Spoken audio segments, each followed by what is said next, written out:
새해 말씀 묵상에 함께 하신 여러분을 환영합니다. 올 한 해도 하나님의 크신 은혜와 인도하심을 깊이 경험하는 복된 시간이 되시길 바랍니다. 안녕하세요 성도 여러분, 1월 7일 화요일 말씀 묵상 시작하도록 하겠습니다. 오늘 함께 묵상할 말씀은 요한복음 2장 13절에서 16절까지의 말씀입니다. 다 함께 읽겠습니다. 유대인의 유월절이 가까운지라 예수께서 예루살렘으로 올라가셨더니 성전 안에서 소와 양과 비둘기 파는 사람들과 돈 바꾸는 사람들이 앉아있는 것을 보시고 노끈으로 채찍을 만드사 양이나 소를 다 성전에서 내쫓으시고 돈 바꾸는 사람들의 돈을 쏟으시며 상을 엎으시고 비둘기 파는 사람들에게 이르시되 이것을 여기서 가져가라. 내 아버지의 집으로 장사하는 집을 만들지 말라 하시니. 아멘. 최근 이 한국에서는요, 이 중국에 있는 초저가 인터넷 쇼핑몰이 굉장히 이슈가 되고 유행이 되었던 적이 있습니다. 테무 혹은 알리와 같은 이 중국 쇼핑몰을 한국 사람들이 많이 사용하기 시작했다라는 것입니다. 사실 그 이유는 단 하나였습니다. 무엇이냐? 초저가라는 이유였습니다. 무엇을 구입하든 이 쇼핑몰들에서는 압도적으로 싸게 구입할 수가 있었기 때문입니다. 단지 하나만 염두에 두고 있으면 됩니다. 무엇이냐? 실물이 사진과 많이 다를 수 있다라는 것만 염두에 두고 있으면 됩니다. 예를 들어 이런 것입니다. 식탁보를 사기 위해서 이것저것 찾다가 사진으로 보기에 너무나도 꼭 마음에 드는 그 식탁보가 있어서 구입을 하게 됩니다. 그렇게 택배를 받아서 열어보면 어떻게 되는가? 패턴이나 그런 문양은 사진 그대로이지만 그 사이즈가 식탁보로 사용하기에는 너무나도 작은, 간신히 손바닥에 다 올라갈 듯한 그러한 사이즈의 식탁보를 받을 때가 있다라는 것입니다. 사진과 실물이 많이 다르다라는 것입니다. 기대했던 모습과 실상의 모습이 너무나 다르다라는 것입니다. 물론 어떠한 물품들은요, 그렇게 기대했던 모습과 실상의 모습이 조금 다르더라도요, 그래도 사용할 수 있는 것들이 분명히 있습니다. 혹은 원 사용대로가 아니라 다르게 사용이 되어도 괜찮은 그러한 물품들이 있습니다. 그런데 또 어떠한 물건들은요, 실상의 모습이 기대했던 모습과 다르다면, 조금이라도 다르다면 아예 사용할 수 없어서 내다 버려야만 하는 것들이 있습니다. 물건은 아니지만 저는 교회가 바로 그러하다라고 생각합니다. 기대했던 모습과 실상의 모습이 같아야 합니다. 교회는요, 하나님께서 거하시는 살아있는 성전이 되어야 합니다. 그 외에 다른 용도는요, 사용할 수도 없고 사용해서도 안 됩니다. 하나님의 집은 하나님의 집다워야 한다라는 것입니다. 예수님께서 이를 위한 본을 오늘 본문 속에서 보이고 계십니다. 오늘 본문 속에서는요, 유월절이 이제 다가오자 예수님과 예수님의 제자들이 이 예루살렘으로 향해 가셨습니다. 근데 그곳에서 마주하게 된 것은 무엇이냐? 14절에서 16절 말씀입니다. 성전 안에서 소와 양과 비둘기 파는 사람들과 돈 바꾸는 사람들이 앉아있는 것을 보시고 노끈으로 채찍을 만드사 양이나 소를 다 성전에서 내쫓으시고 돈 바꾸는 사람들의 돈을 쏟으시며 상을 엎으시고 비둘기 파는 사람들에게 이르시되 이것을 여기서 가져가라. 내 아버지의 집으로 장사하는 집을 만들지 말라 하시니. 아멘. 예수님께서는 그 성전에서 하나님의 집을 하나님의 집으로 사용하지 않는 자들을 마주하게 됩니다. 그리고 그렇게 모든 것을 다 뒤엎으시고 내모르시며 말씀하십니다. 내 아버지의 집을 장사하는 집으로 만들지 말아라 라고. 지금 여기서 예수님께서 이 제사를 위해 사용되었던 그런 동물들이나 물건들의 구입 자체가 잘못되었다라고 말씀하시는 것이 아닙니다. 제사를 위해서, 예배를 위해서 폭리를 지금 취하는 자들을 향해 말씀하시는 것입니다. 그 당시 이 유월절에 예루살렘으로 모였던 이들은요, 그냥 예루살렘에서 혹은 그 근처에서 사는 사람들만 모였던 것이 아닙니다. 정말 너무나도 먼 곳에서 유월절을 지키기 위해 이 여행을 왔던 자들이 아주 많았습니다. 근데 먼 곳에다 오다 보니까요, 흠없는 재물을 무사히 데려오는 것은 정말 불가능에 가까웠습니다. 그러한 여행객들의 이 상황을 고려해서 이 흠없는 재물들을 이 성전 안에서 거래하는 일들이 생겼었습니다.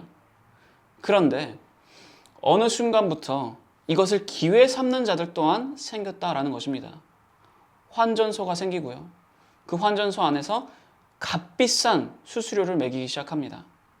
아니, 더 나아가 흠이 있는 동물들을 비싸게 거짓으로 주고 파는 그러한 사람들이 점점 주류가 되었던 것입니다. 성전이 어느새 사람들에게 한몫 단단히 챙길 수 있는 그러한 곳이 되어버렸습니다. 장사하는 곳이 되어버렸습니다. 성전이 더 이상 성전으로 사용되지 않았다라는 것입니다. 그러한 모습을 보시고 예수님께서 모든 것을 뒤엎으시고 내모르시며 말씀하신 것입니다.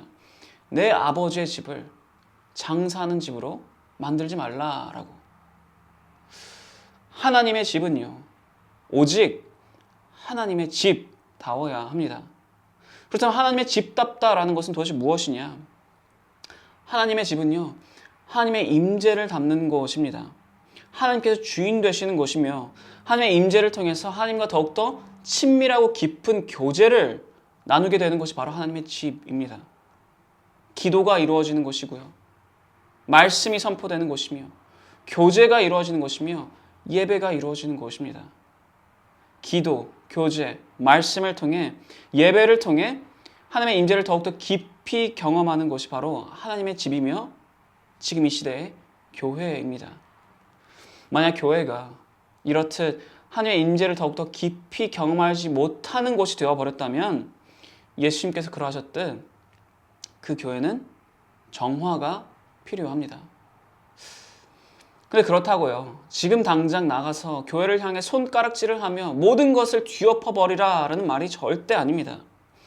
사도 바울은요, 예수님을 믿는 우리가 성령이 거하시는 성전이라고 말을 합니다. 나의 몸이, 나의 삶이 하나님의 임재를 더욱더 드러내는 그런 하나님의 집이 되어야 한다라는 것입니다. 그렇지 않다면 나의 몸이, 나의 삶이 하나님의 임재를 더욱더 드러내지 못하는 곳이 되었다면 나부터 하나님의 집답게 정화가 되어야 합니다. 예수님께서도 말씀하십니다. 형제의 눈 속에 있는 티를 지적하기 전에 내 눈에 있는 들보를 빼내라 말씀하십니다. 우리는 하나님의 성전입니다.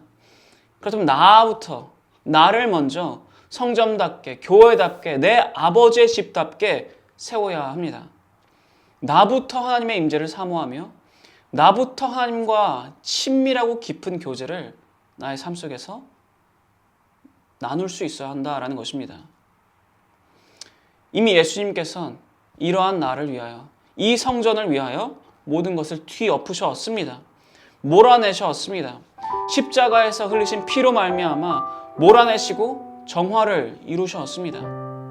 그렇다면 나는 이제 그 정화된 모습으로 성전답게, 교회답게, 아버지의 집답게 사용되어야만 합니다. 오늘 하루 이 하나님의 성전을 어떻게 사용하시겠습니까?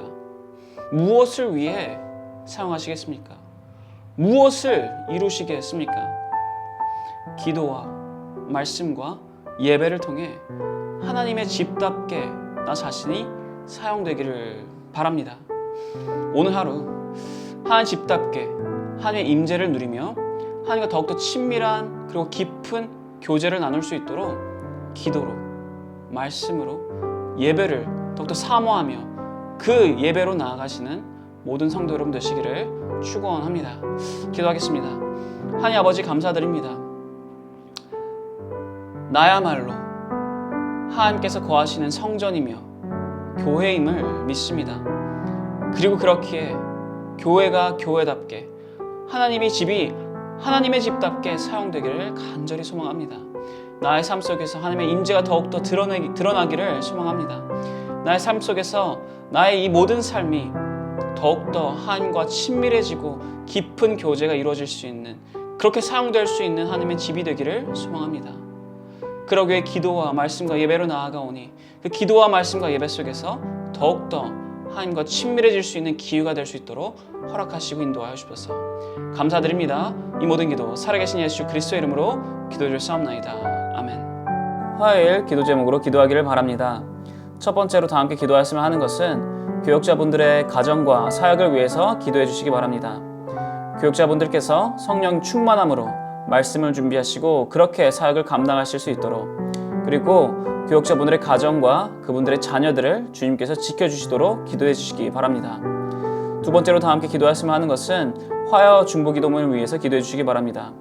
이 화요 중보기도 모임이 성령 충만한 기도 모임이 될 수 있도록, 그리고 이 중보기도 모임을 통해서 이 주님의 교회가 영적 동력을 얻어 힘차게 나아가는 그런 2023년이 될 수 있도록 기도해 주시기 바랍니다.